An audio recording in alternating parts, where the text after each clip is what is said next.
성인이 되면 그 성인이 되는 모든 아이들을 옥수수 밭에 앞에 일렬로 쫙 세웁니다. 이들이 해야 할 일은 옥수수 밭에 들어가서 가장 잘 익은 가장 큰 옥수수를 따서 반대편으로 나오는 것입니다. 근데 이제 규칙이 하나 있습니다. 왔던 길로 되돌아갈 수는 없습니다. 그렇게 이제 아이들은 한참을 들어가서 아주 크고 잘 익은 옥수수를 발견하는데 고민이 생깁니다. 이것보다 조금 더 가면 더 큰 게 있지 않을까? 더 잘 익은 게 나오지 않을까? 그렇다고 이제 지나갔더니 아까 그게 더 컸는데 아까 그거 딸 걸 이런 생각을 합니다. 그래서 그 순간 선택을 할 때 이제 딸까 말까 이걸 결정해야 되나 말아야 되나 그 고민을 이제 한다는 거죠. 많은 아이들이 나와서 후회를 합니다. 내가 처음 봤던 그 옥수수가 제일 좋았다는 거. 그리고 어떤 친구는 좀 더 일찍 그거 따지 말고 좀 지나고 볼 걸. 나중에 게 더 컸었는데 뭐 이렇게.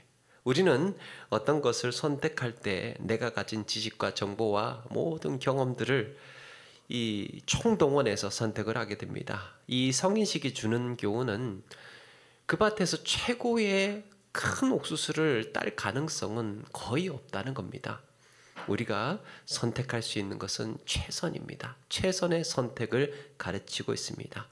성인이 된다는 것, 어른으로서 선택을 한다는 것, 이것은 신중하게 판단해야 하고 자신의 선택에 책임지는 것임을 가르쳐주고 있습니다. 성인이 되는 성인으로서의 선택, 우리 그리스도인에게 성숙한 선택이 있습니다. 그리스도인에게 성숙한 선택은 여기에 한 가지를 더 염두에 두어야 합니다. 성도로서, 그리스도인으로서 우리가 이 염두에 두어야 할 선택 무엇일까? 선택의 기준은 무엇일까? 오늘 사울과 요나단의 선택은 더 지혜롭고 성숙한 성도로 삶을 돌아보게 합니다. 우리는 어떻게 선택하고 판단하며 살고 있습니까? 내가 했던 어리석고 미련한 선택은 무엇입니까? 그리고 왜 그렇게 했습니까? 우리 말씀을 통해서 더 지혜롭고 성숙한 성도의 삶을 위해서 애써 나가시는 우리 모두가 되시기를 바랍니다. 오늘 말씀에는 사울의 주체할 수 없는 시기와 질투가 본물처럼 쏟아지고 있습니다. 확 터진 거예요. 폭발한 겁니다. 그동안 자신의 감정을 숨겨왔습니다. 좀 미워하고 분노가 있고 화가 나도 숨겨왔습니다. 그런데 그 숨기면서 다윗을 제거하려고 했죠. 은밀하게. 그래서 온갖 음모나 흉계로 시도를 했습니다. 그런데 그런 시도가 계속 실패로 돌아가고 잘 되지를 않자 이제는 공개적으로 다윗을 죽이라는 명령을 내립니다. 왜 사울은 다윗을 이렇게나 미워하고 있는 걸까요? 사울은 블레셋과의 싸움 이후에 다윗의 명성이 높아지자 견딜 수가 없었습니다. 그래서 악령을 빌미로 해서 창을 던져서 죽이려고 했고 천부장을 삼아서 직책을 주어서 책임을 물으려고 했고 자기 딸 메랍을 아내로 주겠다고 하는 대신에 블레셋과의 전쟁을 부추겼습니다. 내 사위가 되는 대신에 나가서 싸우라고. 그리고 미갈이라는 딸과 결혼을 미끼로 블레셋과의 싸움을 또 유도해서 그들이 블레셋 사람들의 손에 의해서 죽임당할 것을 기대했습니다. 그런데 어떻게 됩니까? 천부장 시켜놨더니 백성들이 오히려 그를 더 사랑을 하고 죽으라고 어려운 싸움에 보내놨더니 이번에는 이기고 돌아옵니다. 다윗의 공로를 지우고 그를 밟고 누를수록 다윗의 명성은 계속해서 높아지고 계속해서 빛나고 있었던 겁니다. 이제는 아맘리의 계략을 짜서 죽도록 기다릴 수가 없었습니다.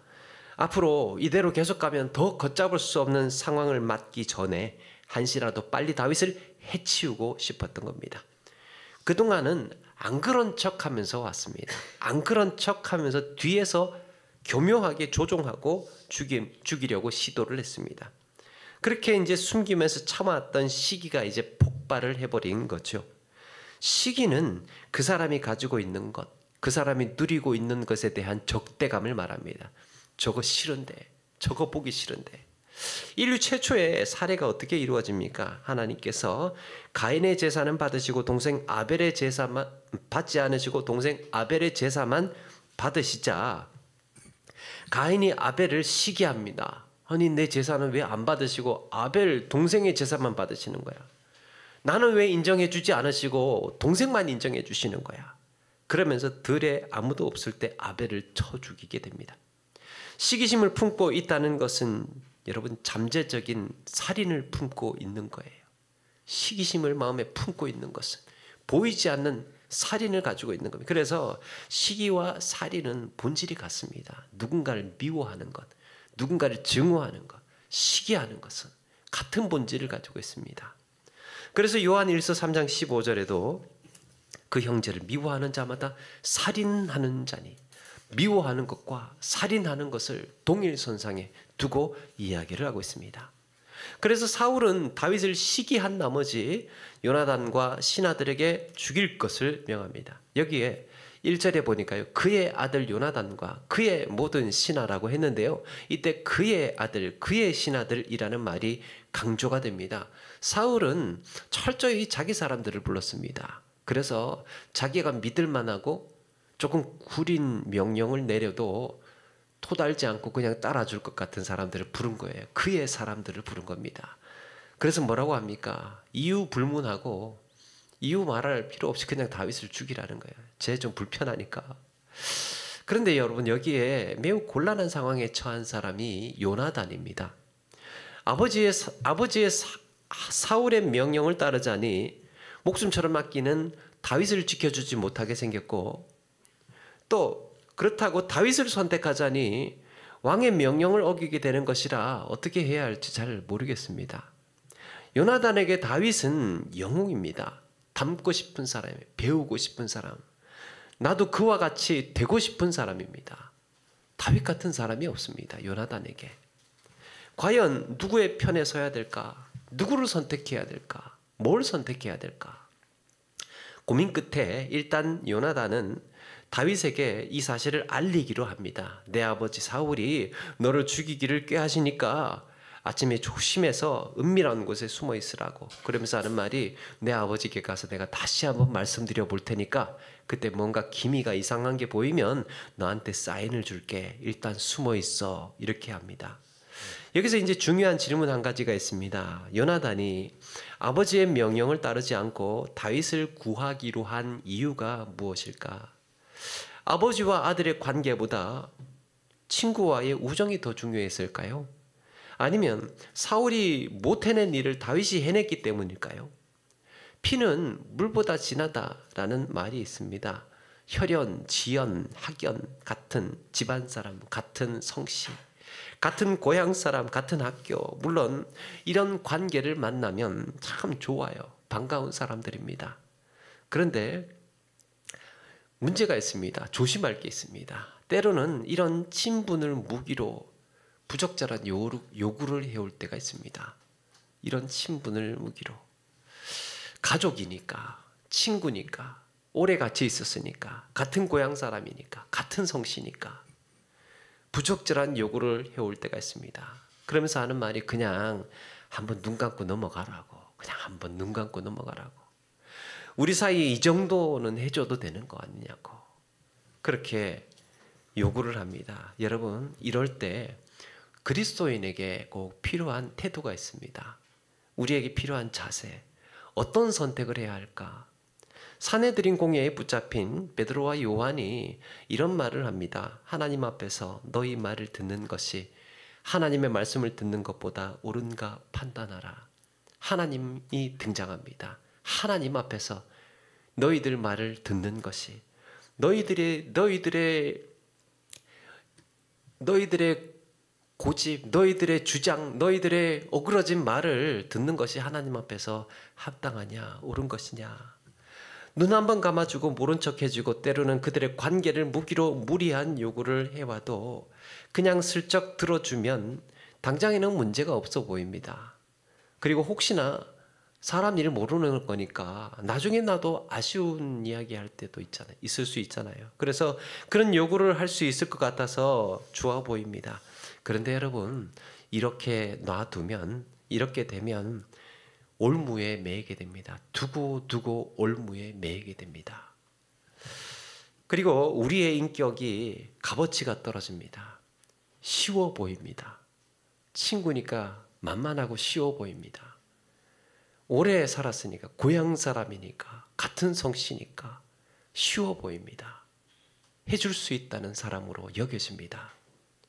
지난번에 그렇게 해놓고 이제 와서 딴소리 하느냐고 그렇게 약점 잡은 것처럼, 권리를 행사하는 것처럼 그렇게 행사합니다. 그런데 처음부터 정확한 규정에 따르면, 처음부터 자기가 지켜야 할 규칙에 따라준다면, 처음에는 뭔가 관계가 깨질 것 같고 다시는 안 볼 것처럼 해도요, 나중에는 신뢰를 얻어요. 나중에는 신뢰를 얻습니다. 시간이 지나면. 저 사람이라면 믿을 만한 사람이라는 거. 저 사람이라면. 누구를 만나도 저 사람은 같은 기준으로 성실하게 할 사람이라고 그렇게 인정해 줍니다. 오히려. 여러분, 그리스도인에게 필요한 선택의 기준은 하나님의 뜻, 하나님의 말씀인 줄로 믿습니다. 우리가 가지고 있는 가장 최고의 근거, 선택의 근거가 하나님의 뜻이에요. 이게 하나님께서 보셨을 때, 하나님의 말씀에 근거해서 볼 때 이것이 이렇게 합당하냐? 요나단이 아버지 사울의 명령을 따르지 않고 다윗을 살리기로 한 선택은 다윗의 우정 때문도 그가 나라를 구해서 그런 것도 아니었습니다. 하나님 앞에서 그가 옳았기 때문이에요. 다윗이 옳았기 때문에. 요나단은 다윗의 믿음을 보고 하나님께서 그와 함께 하고 계심을 알았습니다. 온갖 시기와 질투에 쩔어서 분별력이 떨어진 아버지의 명령보다 하나님의 뜻을 분별하고 담대하게 나아갔던 다윗이 옳았다고 보았습니다. 요나단의 판단 기준은 아버지의 관계, 친구와의 우정도 아닌 바로 하나님의 뜻이었던 겁니다. 예수님께서 무리와 함께 계실 때요, 예수님의 어머니와 동생들이 와서 예수님을 부르고 있었습니다. 무리 중에 한 사람이 예수님께 말합니다. 예수님, 지금 어머니하고 동생들하고 또 자매들하고 밖에 와서 기다리는데 나가보셔야 되는 거 아닙니까? 그러니까 무리에게 그 자리에서 이렇게 말씀합니다. 누가 내 어머니며 동생들이냐? 누가 내 어머니며 동생들이냐? 아니, 지금 밖에 어머니와 동생들이 와서 예수님을 부르고 있다는데 거기에는 반응하지 않으시고 뜬금없이 질문을 하시는 겁니다. 그러면서 하시는 말씀이 누구든지 하나님의 뜻대로 행하는 자가 내 형제요, 자매요, 어머니이니라. 만약에 여러분 밖에서 가족들이 찾는다고 했을 때 예수님께서 그래? 그럼 잠깐만 얘들아 잠깐만 있어봐, 내가 밖에 좀 나갔다가 올게, 그러면서 일어나서 나가셨다면 그 상황이 어떻게 전개가 되었을까요? 거기에 있던 사람들이 수근수근거렸을 겁니다. 뭐라고 수근거렸느냐? 야, 밖에 예수님의 어머니가 오셨대. 예수님의 어머니. 동생들이며 누이들도 왔대. 누구야 누구? 어떻게 생겼는데? 그렇게 그러면서 야, 좋겠다. 예수님의 가족 좋겠다. 예수님을 가족으로 두고 있으니까 얼마나 좋아. 이런 이야기 두리번 하면서 누가 예수님의 어머니인지, 누가 동생인지, 누가 자매들인지, 예수님의 가족은 누군지 좋겠다. 부럽다. 여러분, 예수님은 무리들의 이런 마음을 아시고 그들의 시선을 육신의 가족이 아니라 하나님께로 향하게 했습니다. 예수님이 하신 말씀은 이런 겁니다. 왜? 너희들도 내 가족이었으면 좋겠냐?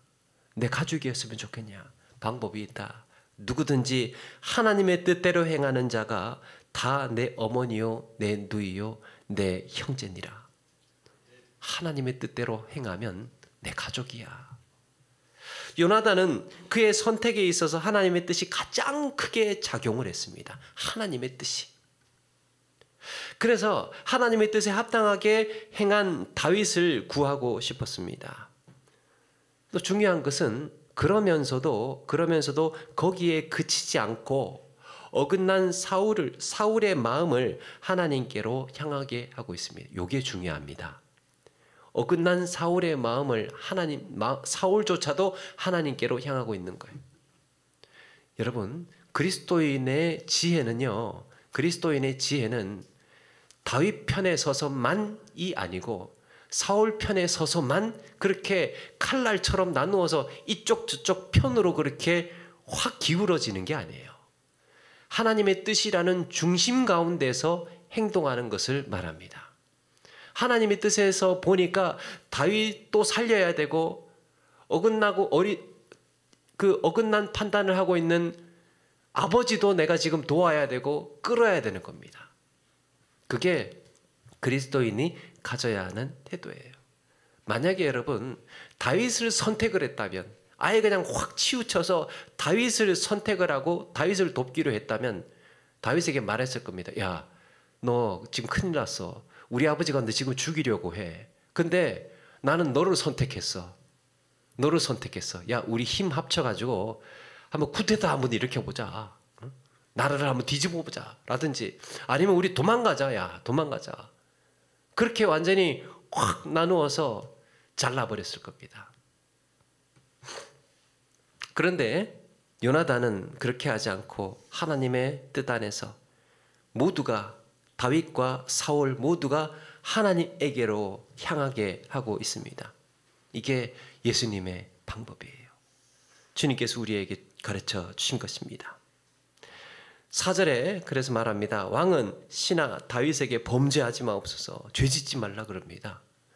그는 왕께 득죄하지 아니하였고 그가 왕께 행한 일은 심히 선함이니이다. 그러면서 5절에 자기 생명을 아끼지 아니하고 블레셋 사람을 죽였고 여호와께서는 온 이스라엘을 위하여 큰 구원을 이루셨으므로 왕이 이를 보고 기뻐하셨거늘 어찌 까닭 없이 다윗을 죽여 무죄한 피를 흘려 범죄하려 하시나이까. 다윗은 자기 목숨을 아끼지 않고 블레셋 사람 때려눕힌 사람입니다. 아버지, 골리앗을 40일 동안 아침 저녁으로 나와서 그렇게 이스라엘을 모욕하고 있을 때 나갈 사람 누가 있었습니까? 그때 우리 같이 있었지 않습니까? 아버지, 누가 나가겠습니까? 아무도 못 나가고 벌벌 떨고 있을 때 다윗이 나가서 해결한 거 아닙니까? 다윗이.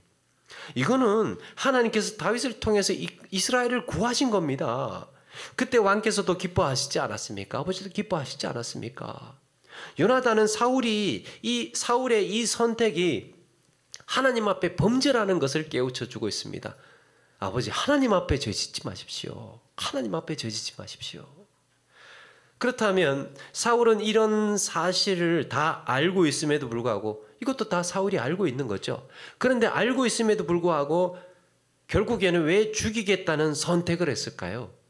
사울은 왜 죄 없는 다윗을 죽일 것을 선택을 했을까요?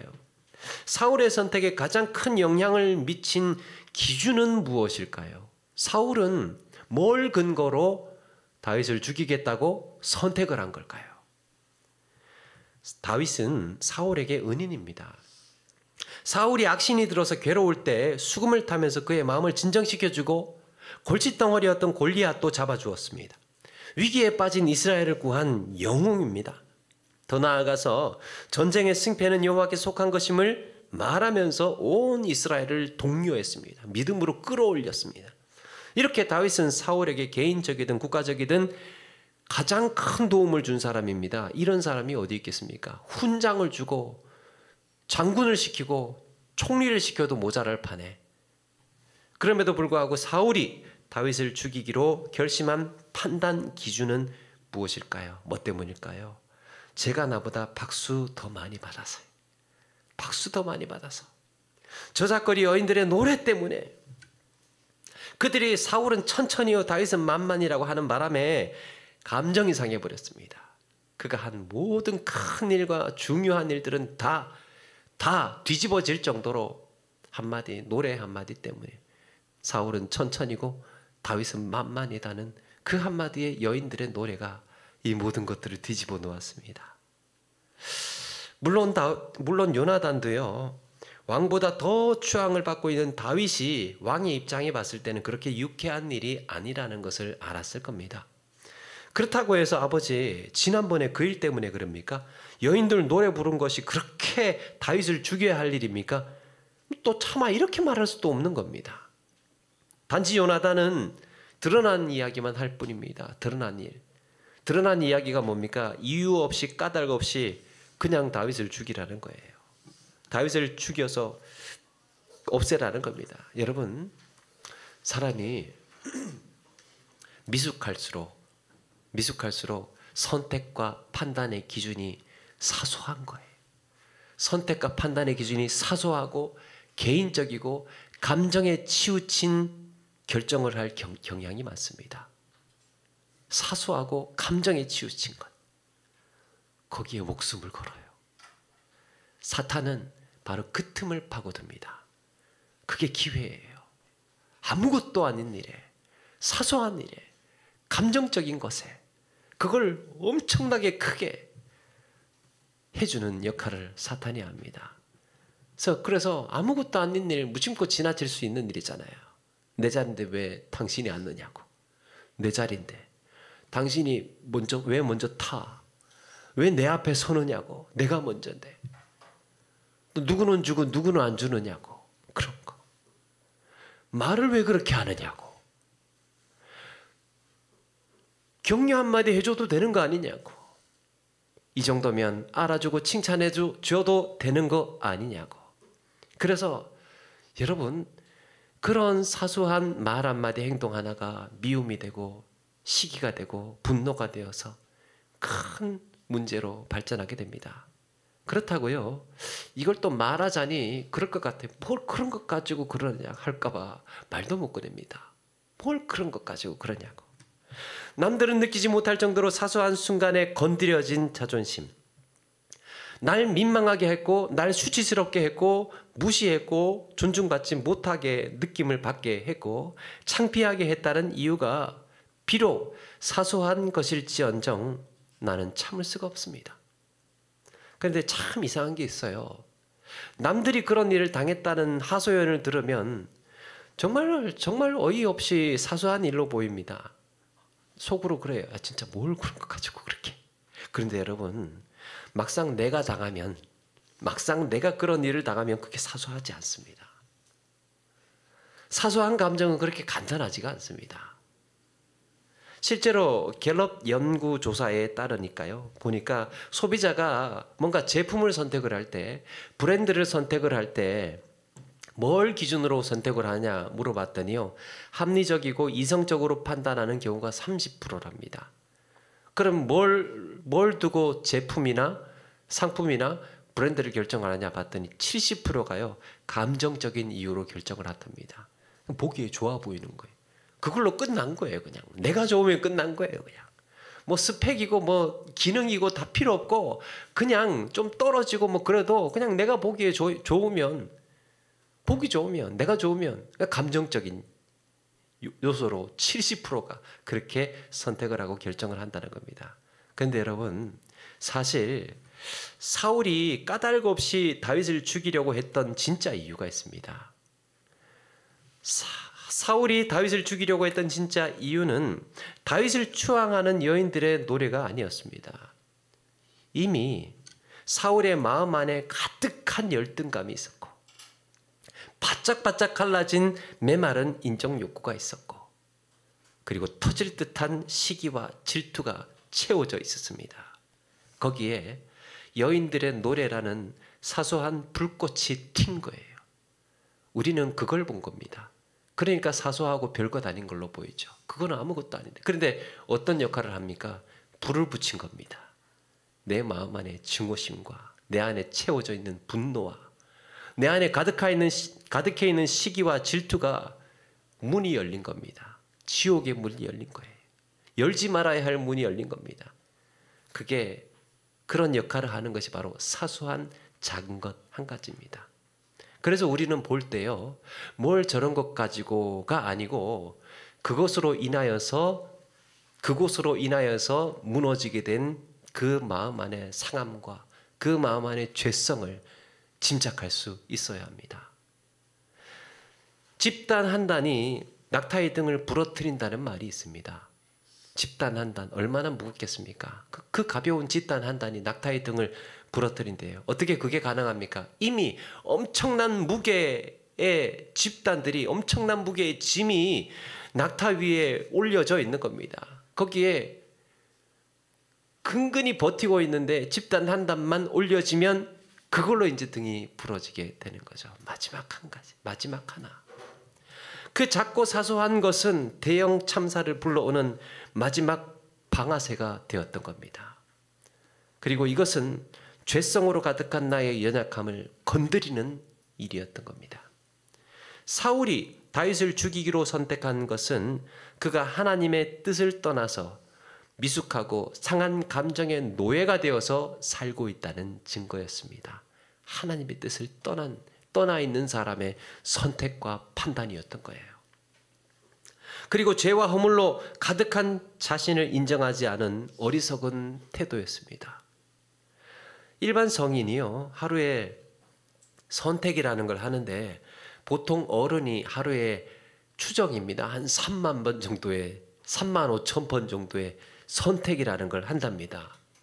말하고 행동하는 것, 앉아야 되나 서라야 되나, 이 얘기를 해야 되나 저거 얘기를 해야 되나, 단어는 이 단어를 써야 되나 저 단어를 써야 되나, 뭘 먹어야 되나, 뭐 이런 것들이 이 머릿속에 잠재되어 있는 선택부터 시작해서 수없이 많은 선택을 하루에 그렇게 하게 된답니다. 그래서 우리는 늘 말씀의 빛 가운데에 미숙하고 상한 감정을 살펴야 합니다. 이게 하나님의 뜻에, 하나님이 보시기에 하나님을 의식하는 거예요. 하나님을 염두에 두는 겁니다.